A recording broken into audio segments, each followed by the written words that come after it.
Hey guys, what's up? And in this video I am going to be doing a bit of a Mac buyer's guide, especially since the new Mac M1s are here. So I figured kind of give you my overall view on which ones are safe to go for, which ones you should be considering depending on what type of creator you are, and we'll just go from there to help you make a better buying decision. So make sure you hit that subscribe button because this channel covers all things tech and you don't want to miss out on any of our future videos. So let's get started, shall we?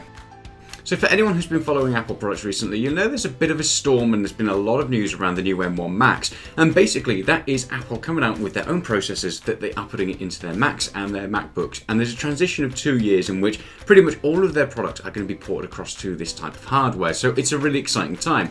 They got released, they blew things out of the water, and they have amazing features such as brilliant thermals, amazing battery life, outstanding performance for such a low wattage chip. So there are some really important things to be taken note of.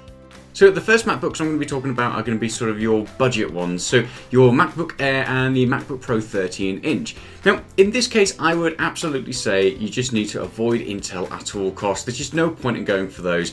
If you went for the Intel-based MacBook Air, you might make yourself a saving with somebody trying to clear it out or buying used hardware. With something like that, you can be getting far less battery life, lower performance, and just the longevity of the device is going to be a much lower.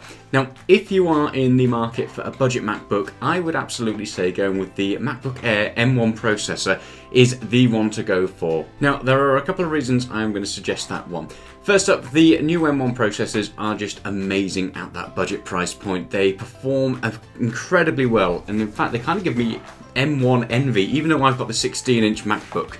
And yeah, that makes me a little bit sad. So performance is incredible. You get amazing battery life from them. So they are a really safe bet to go for. And all of those fears and everything that we had about different applications not working, Apple have done a really good job with Rosetta 2, which is the translation layer. So any older applications that aren't yet available on the M1 Macs work extremely well, so I wouldn't worry too much about that. Now, if you are in that sort of budget market and you're looking for a slim and light form factor, the MacBook Air is absolutely amazing. It's got an absolutely solid keyboard, it has great features, it's completely silent because it doesn't have a fan, which again for some people is really handy, and it should last a very long time because it doesn't have any moving parts inside of it. It doesn't have the spinning fans. Its thermal performance is really good, so it's not going to be overheating the chip all the time. So a really good one to go for. It's closest competitor in my opinion is the MacBook Pro 13-inch with the M1 processor, but in all honesty you don't gain enough performance for it for that extra cost. You get one extra GPU core, you get a fan inside of it, so once it does heat up it doesn't necessarily throttle, but in all testing the MacBook Air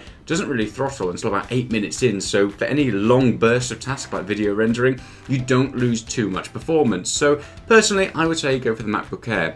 From a writer's perspective as well, I would say the MacBook Air is the nicer one to go for because it's that tapered edge, so it's sort of slanted, which means you don't necessarily have to have something like this on the bottom of it.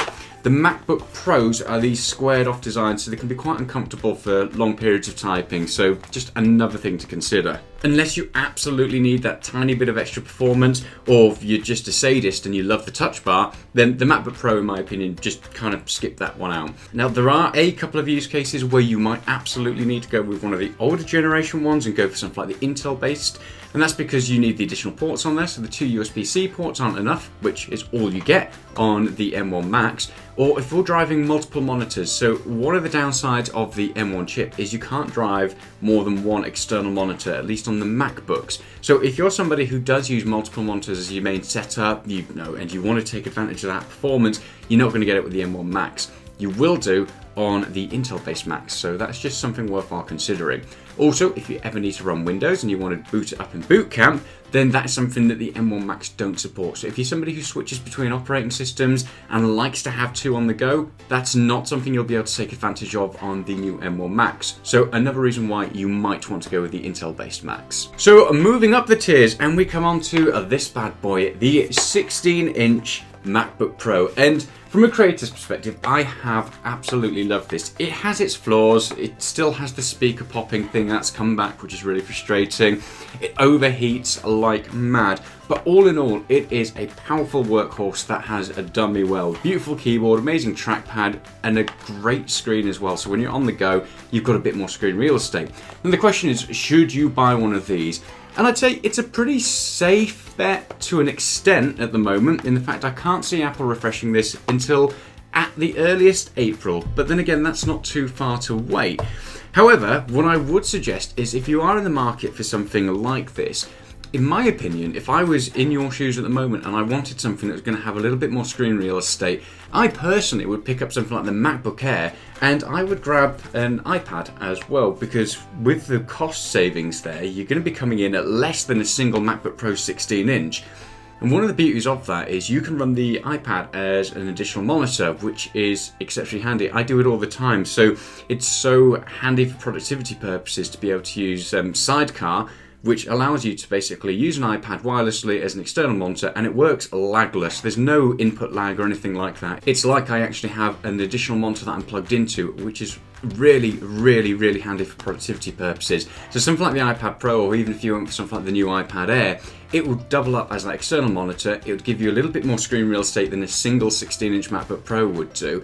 And with that as well, you get the touch input from that, so you could use the Apple Pencil to do some finer detailed drawings and just things like that, which again, just boosts your productivity up massively. You've also then got an iPad, so if you do want to go on the go and stuff like that, just around the house, general use purposes, you've got that in that slim and light form factor.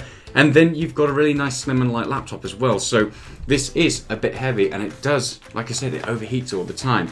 Now, there are a couple of reasons why you would absolutely want one of these instead of this setup I've just suggested there, and that's because A, you don't want to carry around multiple devices because it means more things to charge up and there's more things to potentially go wrong.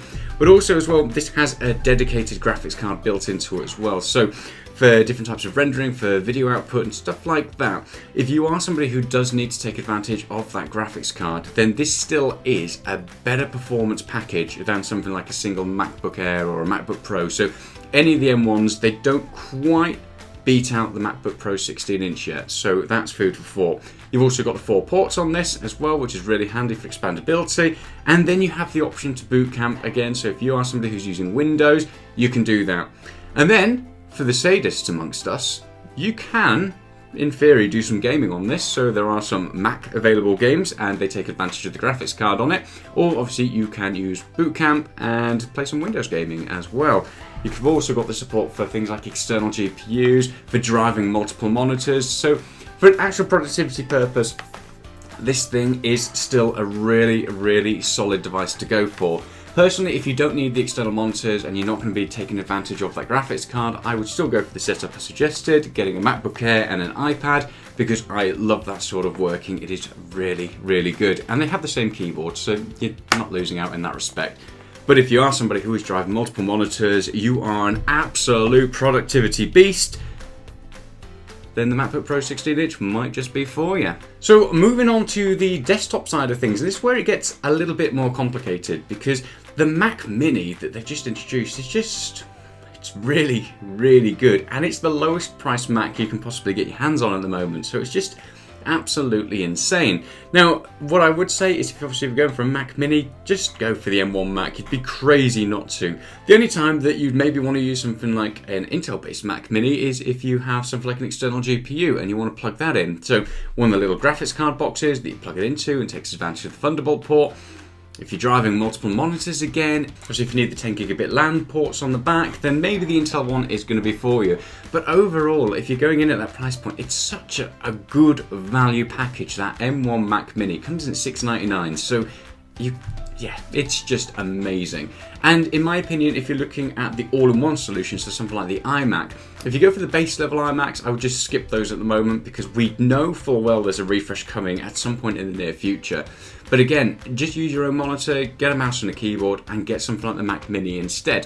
Where it gets a bit more complicated is if you are looking at the higher end iMacs, so your 27 inches, because they are still a pretty good package. They've got all the benefits of something like the MacBook Pro 16-inch has. In fact, it's got its own dedicated graphics card in there, so it has that little bit more horsepower. The processors are really powerful on that one as well, and it has the gorgeous 5K screen available. So if you're after that all-in-one package, actually, when you compare it to buying your own 5K or 4K screen and all the peripherals that you're going to need extra, it's not actually a bad value proposition. So if you're somebody who's after that all-in-one desktop solution, then the iMac 27-inch one is probably going to beat out something like the Mac Mini M1.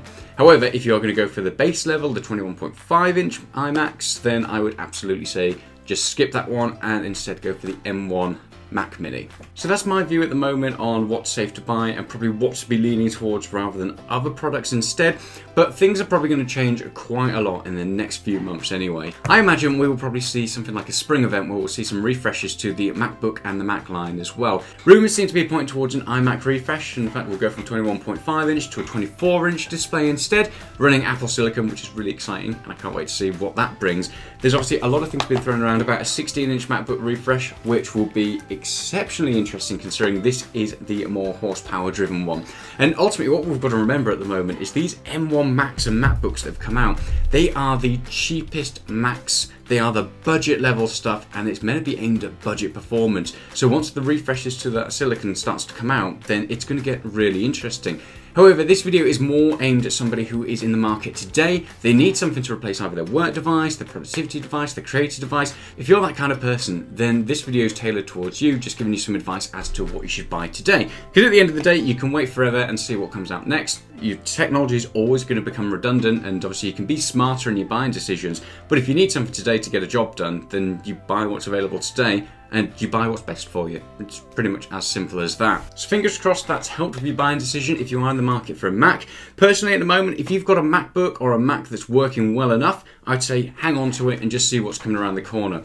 If you're just in the market for something new, then follow the advice I've given. And if you're in the market because your device just is no longer cutting it, it's not doing what you need it to, then buy today, don't wait, because we're not going to see anything immediately refresh. We've just seen all the refreshes come out, and ultimately, like I said, if your device isn't cutting it and it's not doing what you need it to, then it's time for an upgrade, and you may as well throw in and get something. So hit that like and subscribe button. Any questions you've got, make sure you throw them down in the comments below, and I'll do my best to answer them. And until next time, stay safe. Ta-ra for now. Bye.